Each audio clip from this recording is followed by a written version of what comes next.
Dhamma talk from the Buddha, June the 5th, 2021. Do not betray your own conscience. It is important for all Buddhists to understand that of all the kinds of patihariya, supernormal abilities or miracles, the Buddha only praised anusasani patihariya. Anusasani patihariya is the miracle of teaching the way to cultivate wisdom.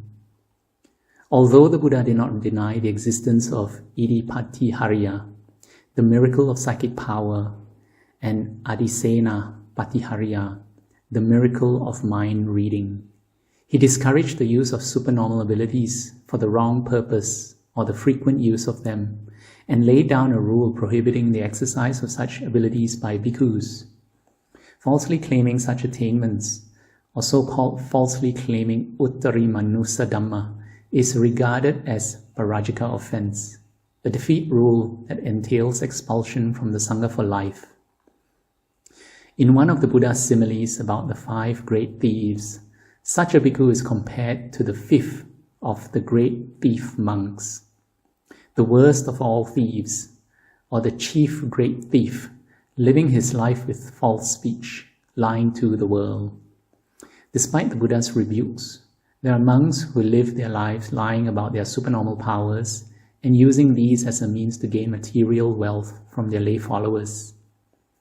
If we thoroughly consider what is happening in the monastic community nowadays, there are many cases that can be regarded as falsely claiming uttari manusa dhamma, albeit unintentionally. As the number of such cases has been rising, monks with such behavior have become the majority in Thailand.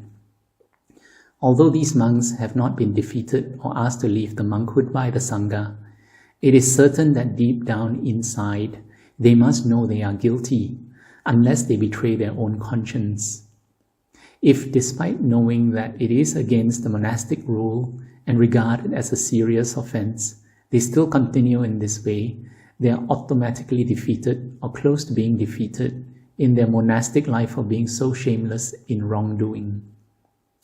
By creating amulets and charms, without heightened virtue, heightened mind or concentration, meditative attainments, or samapatti, or spiritual faculties, or indriya, or any supernormal abilities that they claim to have, these monks are regarded as committing a serious offense.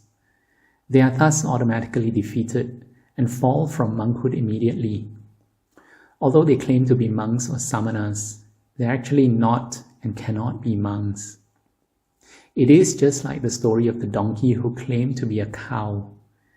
In Gandharva Sutta, the donkey, it is just as if a donkey were following a herd of cattle saying, "I too am a cow, I too am a cow." It can never be so. In the same way, there is the case where a certain monk follows right after the community of monks saying, "I too am a monk, I too am a monk." He doesn't have the monk's desire for undertaking the training in heightened virtue, heightened mind or concentration, and heightened discernment, and yet he still keeps following right after the community of monks saying, "I too am a monk, I too am a monk." It is important to understand the difference between true monks and those who falsely claim to be monks. Presently, shameless monks, alaji, using amulets and charms as a means to earn their living and gain material wealth from foolish followers, are common everywhere in Thailand. Some of these amulets and charms for rent were not even made by monks, but were factory products without any proper consecration. The meaning of for rent in this case is thus the same as for sale. That is, amulets and charms are for sale in exchange for money. Such funds may be used to build some buildings in the monasteries, or sometimes merely used to indulge in sensual pleasures, kamma. This is a serious offense, as the Buddha firmly discouraged the use of lowly arts, tirachana vija, especially when used to make amulets and charms for the purpose of gaining material wealth. Behaving in this way, monks are not monks, but become merchants instead, Amulets and charms built for the purpose of exchange for other goods are also prohibited. However, an exception occurs where amulets and charms are built solely with good intention, for the purpose of recollection of the virtue of the triple gem, Buddhanusati, Dhammanusati, and Sanghanusati, as a reminder to avoid evil and motivation to do good, in the absence of any aim for monetary gain. Amulets and charms may be given with reminders of the true Dhamma of the Buddha.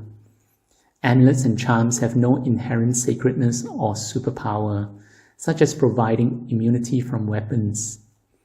Yesterday there was news of a gold shop robber who survived unscathed despite being shot at by the policeman. It is important that we understand that it is a serious offense to claim any supernormal power in the amulets of that robber. Another example is the lay disciple of Luang Por Kun, who complained to Luang Por Kun about his recent serious car accident, which happened even when he was wearing Luang Por Kun's amulets around his neck. Lay disciple: Luang Por, why didn't Luang Por help me avoid the car accident? I almost died from the car rollover. Luang Por Kun: what was the speed that you were driving then? Lay disciple: 130 to 140 kilometers an hour, maybe. Luang Por Kun: oh no, how could I have helped you? I jumped with fear and out of the car since the moment you reach 100 kilometers an hour. The sacredness of any amulets comes with and only with heedfulness. If one is careless or evil, regardless of how sacred any amulets or charms are, they cannot help you. It is important to understand that no one and nothing is more powerful than karma. All beings are subject to karma, actions that have been intentionally committed by them in the past. If one commits bad actions, no amulets or charms can protect one from the consequences. Problems occur when one is attached to a strong sense of self and one becomes selfish. As a human being, it is important to be grateful to one's parents and to try to repay the gratitude to them. The path to the Buddha's enlightenment started from this gratitude towards his parents, as well as loving kindness to all people and sentient beings, resulting in selfless giving for the benefit of others and not himself. Let us all follow the path and be happy in developing in virtue.